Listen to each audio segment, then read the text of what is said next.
Уважаемые зрители, вас приветствует видеоканал Kazakh Idioms. Казахтың мақал мәтелдері. Казахский народ всегда уделял особое внимание умению утонченно выражать свои мысли. Видеоканал Kazakh Idioms приглашает вас на просмотр видеороликов о поговорках и пословицах, которые веками использовались в разговорной и бытовой речи казахов. Видеоматериалы сопровождаются переводами на русский язык и примерами применения в разных ситуациях.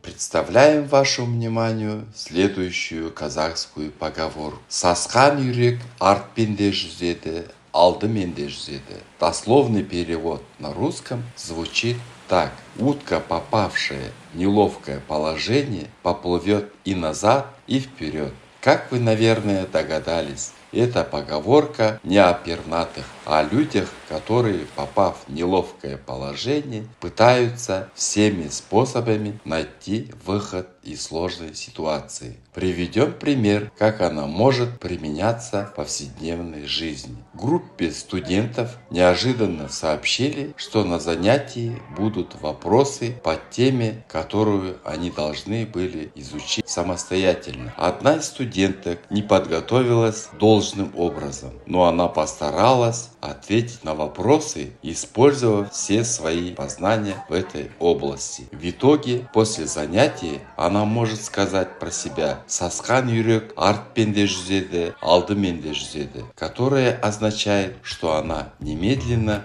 приняла нестандартное решение, чтобы срочно выйти из трудного положения. Надеюсь, что эта поговорка поможет лучше понять казахский менталитет. До новых встреч! Сау болыңыздар!